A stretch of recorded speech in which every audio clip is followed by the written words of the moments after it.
South Korea's e-commerce giant Coupang made a splash as it went public on the New York Stock Exchange last Thursday.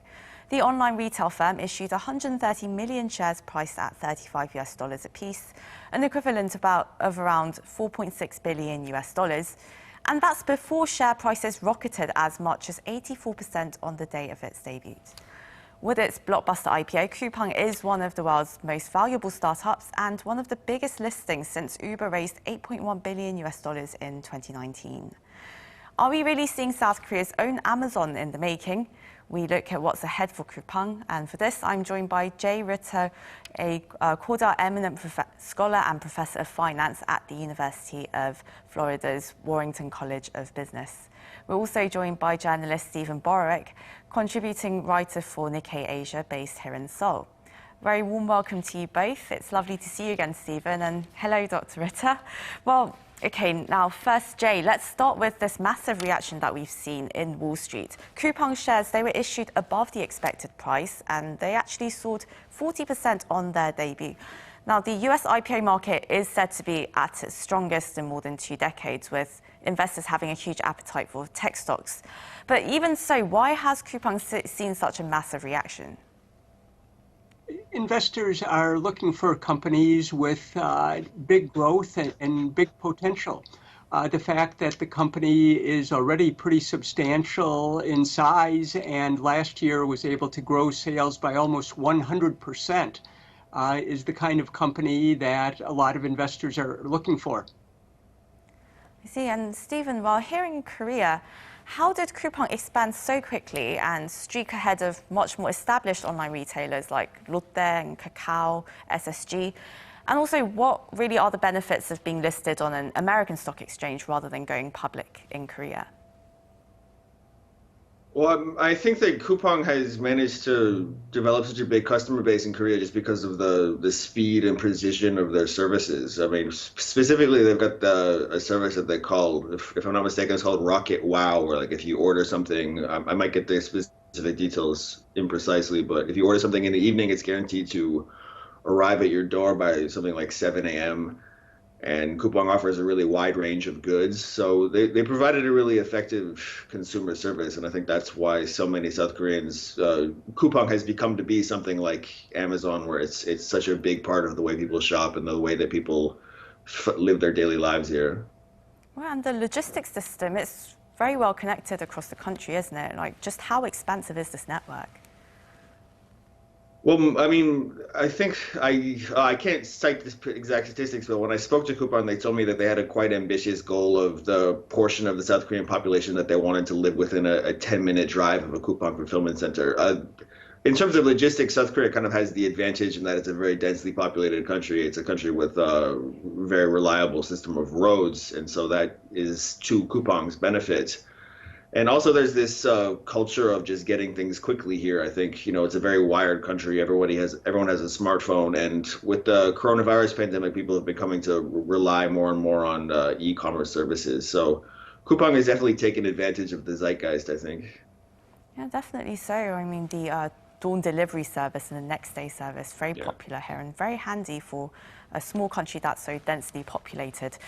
Well, now, Jay, the company and its initial investors, they've allocated about 80% of the deal to the top 25 investors, which really is a higher proportion than most IPOs. So what is that all about? Well, it is unusual in that those top 25 investors are putting in $100 million, $200 million each into the stock. They're making very substantial investments in it. The company wanted to get long-term institutional shareholders, the type of shareholders that want to have a position in a leading company to give them exposure in the Korean market. And Stephen, while in the Korean market, Coupang's fast and very convenient delivery might have benefited millions of customers, but the company, it has faced some controversy over its working conditions. The South Korean Public Service and Transport Workers Union, they've linked at least 8 deaths to overworking at the company over the past year. And you've actually interviewed the family of a young delivery man who unfortunately died. And you've also spoken to Coupang. How has the company been dealing with these deaths, do you think? Well, they were reluctant to admit. So the concept of that the labor groups refer to in Korean as gwarosa, and it's death by overwork. It can be, just medically speaking, it can be difficult to establish a very clear causal link between strenuous physical work and the kinds of deaths that were reported. So initially, Coupang was very reluctant to acknowledge that these reported deaths were in any way related to these workers, what they were doing on the job. And when I spoke with Coupang, they were quite adamant in pointing out that they actually have quite generous employment standards compared to some of their competitors in this industry. Unlike the traditional courier services, Coupang drivers are hired under South Korean labor law. They are hired full-time and they're made permanent employees, and being permanent employees entitles them to some labor protections that irregular workers are not entitled to, such as a weekly work limit of 52 hours, and their wages are guaranteed, and they can apply for health insurance and things like that. So the particular case of the family that I spoke to, it was a 27-year-old man who worked he worked in a Coupang warehouse. He was not a delivery driver, but initially Coupang claimed that his death had nothing to do with his work and that his working hours were well below the legal limit. But his family were skeptical about that, and they applied with a government commission to have his death recognized as a industrial accident or as having been work-related. And the commission actually ruled in the family's favor, and they concluded that the high number of hours that he was working was a factor in his death. So I think a challenge for Coupang going forward will be to try to maintain this very speedy and very reliable delivery while also maintaining decent conditions in its warehouses and for its drivers, and also maintaining the possible public opinion backlash that comes with these types of stories. Stephen, of course, there's no question as to how convenient Coupang is or how efficient it is as a company. But when addressing these kind of labour issues, do you think, have they been transparent and cooperative while you were investigating this? Well, the company did give me an interview, which I think that they haven't given too many of. I think that for a big company like Coupang and other major commercial players around the world, I think they don't really feel like they need to be super forthcoming with the media. I think they probably feel like the media needs them more than they need the media. Everybody already knows who they are, and they can communicate with their audience in ways that do not have to be filtered through an annoying journalist like me. I think perhaps one thing that has contributed to the whatever negative public opinion there is about Coupang is that there were some questions as to how transparent they were being, and there were some questions as to whether they were fully disclosing the conditions inside their warehouses. They would not grant me access to any of their facilities, even though I asked. The interview that I did with them was conducted remotely, like how we're speaking now. But I think that Coupang, there's for every big company, there are growing pains, and Coupang is still a relatively new company, and so hopefully they'll learn from these lessons. They did apologize recently about the case of the young man that I referred to earlier, and so hopefully they're learning their lessons, and they will grow and become a responsible corporate player. Mm-hmm. But it looks like these labour issues, though, they're not really dying down right now, because there's a fresh wave of criticism over the minimum delivery fee that Coupang is paying its workers. It's dropped recently by nearly 20%, down to 2,500 won, which is about $2.20, I believe, and that's almost 45 cents lower than its competitors. Would you say that the company's response as a whole to labour issues have been adequate, and what kind of changes do you think that the company should make, as it is expected to hire 50,000 more workers by 2025? Well, I might be overstepping my bounds if I were to tell Coupang what they should do. As a journalist, I'm much better at pointing out problems than I am at offering solutions to them. All I can say really is that I hope that Coupang complies fully with all South Korean laws, and there's no reason to believe that they won't do that going ahead. And if those laws are seen as inadequate, if labor groups see shortcomings to those laws, and they can push to try to have legal revisions to that. And that's where, as a journalist, that's not really my role. That's more the role of advocates and of lawmakers. And we're fortunate in that Korea that this country has a quite strong protest movement culture. It has a very vociferous civil society. It has a free press. So whatever the South Korean public and workers, whatever they see as Coupang shortcomings, they have a variety of quite robust channels to address that. And as a journalist, I look forward to covering that. And Jay, well, we are in a time where investors are calling for better governance in corporations, especially these massive ones like Coupang. And well, while Coupang is facing some domestic criticism here for the treatment of its logistics workers, what kind of changes in corporate governance do you think that investors will want to see? What's going to be required of the company now that it is on Wall Street?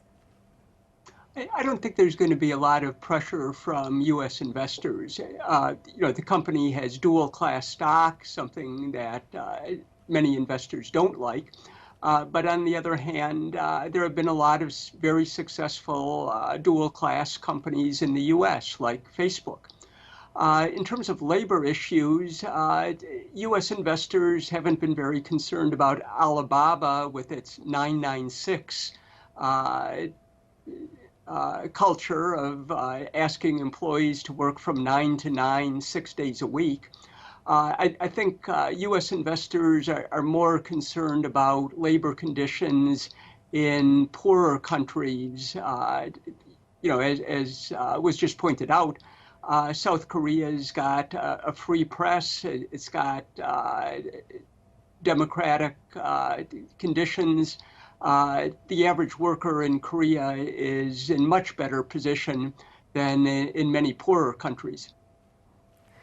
Well, perhaps they're seeing, hoping that Coupang will build sustainability and work through these labor issues on its own. And, well, Jay, Coupang CEO, though, he said that the company doesn't have plans to enter the US market right now or expand outside of South Korea. Then where do US investors really see the growth potential? And do you think they're in it for the long haul? I think they are in it for the long haul. For tech companies, U.S. investors focus on growth. They don't worry about short-term profitability. And, there's not the pressure on Coupang to cut costs and make money in the short term.